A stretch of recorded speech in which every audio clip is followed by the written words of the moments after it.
2025 का पेपर देखो आराम से।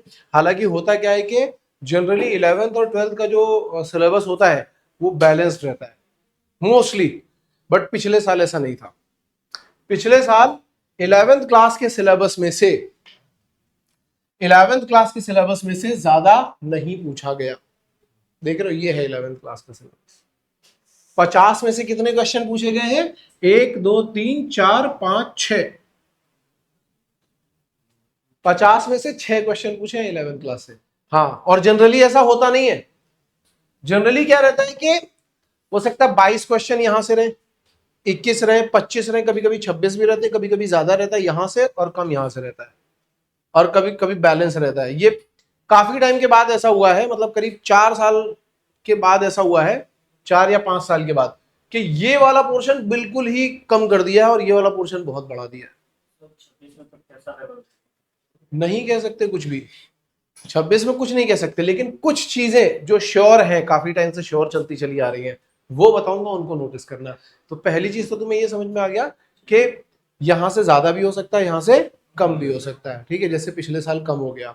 लेकिन कुछ चीजें मैं ऐसी बताऊंगा, जो तुम मेरा वीडियो देखोगे ना पुराना वाला, जब मैं पेपर होने वाला था उससे 1 आध महीने पहले ही मैंने बनाया था कि पेपर कैसा आएगा, उसमें कौन कौन से टॉपिक आने की संभावनाएं ज्यादा है, उसके साथ में अगर कंपेयर करोगे तो तुम्हें अपने आप पता लग जाएगा। ठीक है, 26 में चेंज कर दे फिर से। 26 में चेंज करेंगे, डेफिनेटली चेंज करेंगे, पैटर्न तो चेंज करेंगे।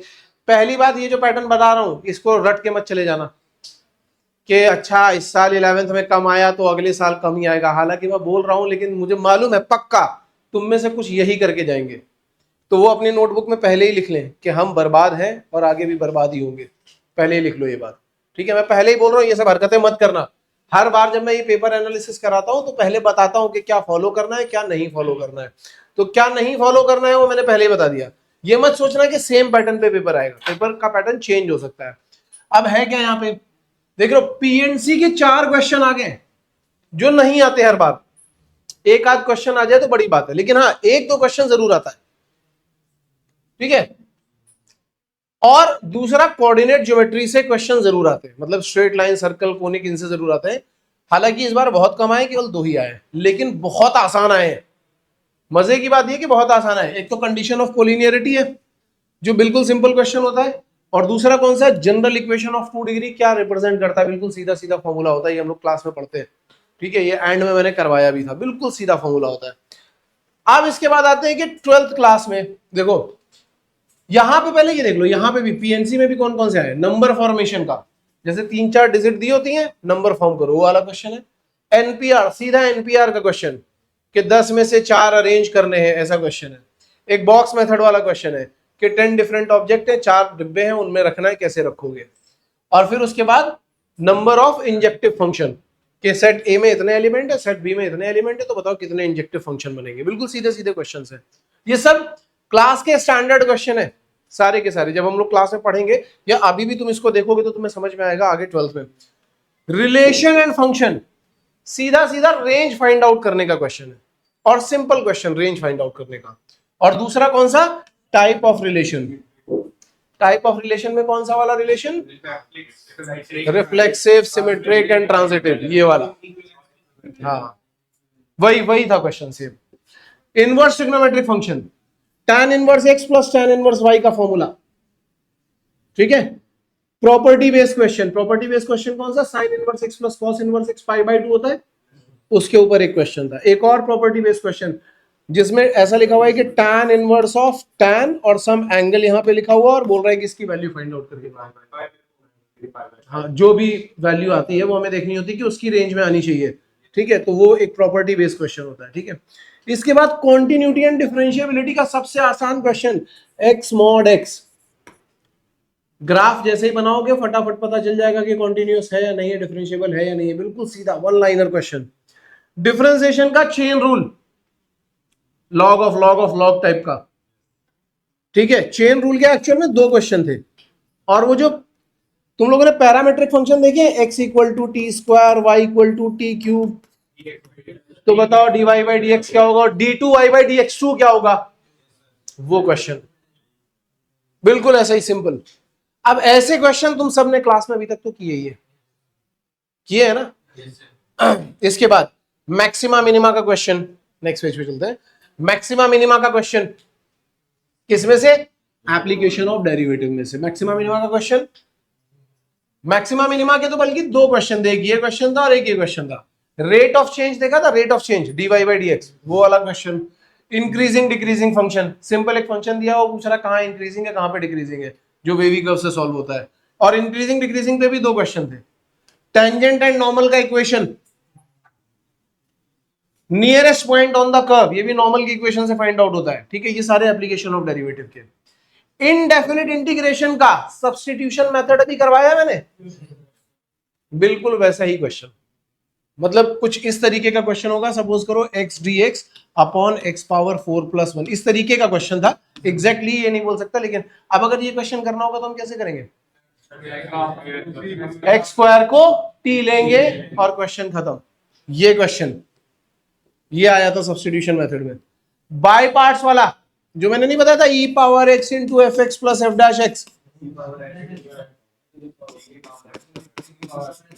थोड़ा सा कॉम्प्लिकेटेड था इक्वेशन, लेकिन बुक का ही क्वेश्चन था, सीधा सीधा फॉर्मूले पर। प्रॉपर्टी नंबर 3, अभी डेफिनेट इंटीग्रेशन पढ़ाऊंगा तो वहां पे है प्रॉपर्टी नंबर 3 डेफिनेट इंटीग्रेशन की, प्रॉपर्टी नंबर 4 और वहां पे भी बाय पार्ट्स, 3 क्वेश्चन उसके ऊपर। एरिया अंडर द कर्व, तो एक पैराबोला के अंडर का एरिया और एक साइन एक्स और कॉस एक्स के अंडर का एरिया। ठीक है, डिफरेंशियल इक्वेशन, सीधा ऑर्डर एंड डिग्री तो हर बार पूछते हैं, इस बार भी वही पूछा, हर बार पूछते हैं, ये याद रख लो। अब ये बताऊंगा कि हर बार क्या क्या पूछा जाता है, जो इस बार भी पूछा गया।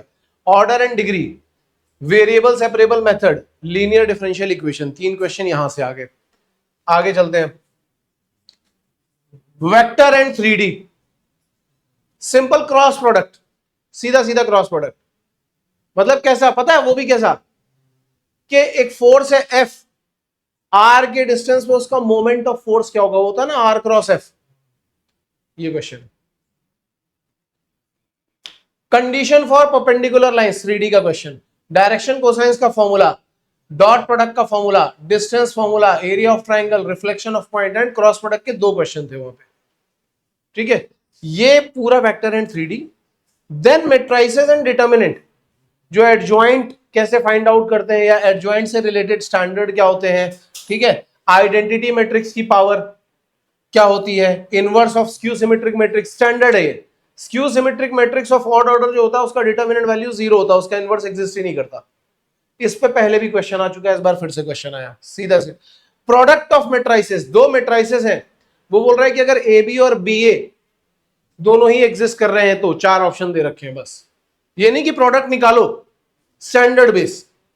देन प्रोबेबिलिटी कि कंडीशनल प्रोबेबिलिटी क्या होती है, इंडिपेंडेंट इवेंट क्या होते हैं, बेसिक फॉर्मूला क्या होता है, म्यूचुअली एक्सक्लूसिव इवेंट क्या होते हैं, म्यूचुअली एक्सक्लूसिव इवेंट इनके ऊपर।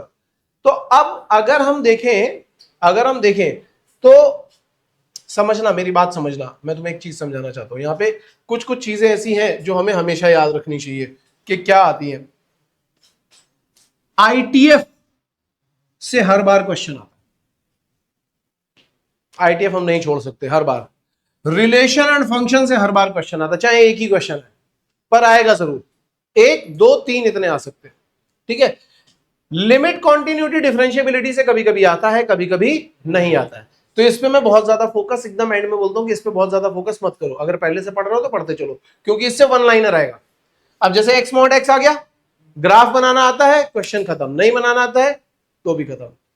ठीक है, डिफरेंशिएशन बिल्कुल सिंपल फॉर्मूले, एक क्वेश्चन तो मिनिमम आ ही जाता है, मिनिमम।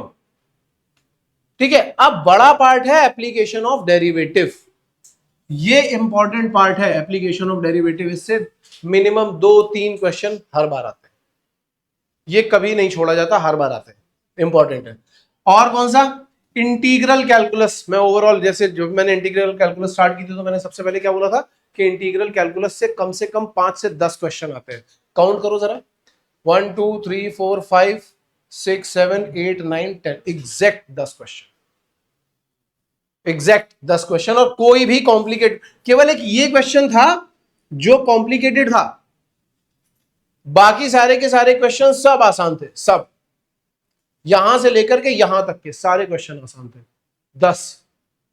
तो ये जो इंटीग्रल कैलकुलस है ना, ये मैं हमेशा बोलता हूं कि बहुत इंपॉर्टेंट है, इसको कभी मत छोड़ना। इंटीग्रल कैलकुलस को कम से कम 5 से 10 क्वेश्चन आपको मिलते हैं। तो एक ये इंपॉर्टेंट पॉइंट है जो हमेशा मैं फोकस करता हूं, ये वाला। एक इंपॉर्टेंट पॉइंट ये है वेक्टर 3D, कम से कम 3-4 क्वेश्चन पक्के, 4 क्वेश्चन पक्के हैं वेक्टर और 3D को मिला करके। इस बार काउंट करो कितने, 1 2 3 4 5 6 7 8, 8 क्वेश्चन। और मेट्राइसेस एंड डिटर्मिनेंट ये भी फिक्स है हर बार का। यहां पे कितने, 1 2 3 4 5। प्रोबेबिलिटी हर बार का फिक्स है, 2 से 3 क्वेश्चन। इस बार भी कितने, 1 2 3 4। मतलब ये जो टॉपिक दिए हुए हैं, इसके अलावा एक टॉपिक और मैं प्रिफर करता हूं, दैट इज कॉम्प्लेक्स नंबर, जो पिछली बार नहीं पूछा गया बिल्कुल भी। उससे पहले 2-3 साल से पूछा जा रहा था, बिल्कुल नहीं पूछा गया। और एक ट्रिग्नोमेट्री में बहुत प्रेफर करता हूं, लेकिन वो भी पिछली बार बिल्कुल भी नहीं पूछा गया। ये 2 टॉपिक ऐसे थे जो बिल्कुल नहीं पूछे गए थे।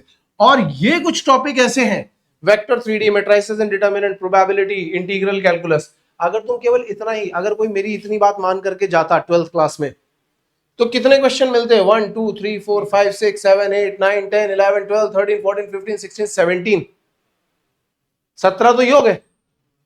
और इंटीग्रल कैलकुलस के ही जोड़ लो, 10 ये हो गए। मतलब मैं एओडी ओडी तो सब भूल गया हूं। समझ में आ रहा है?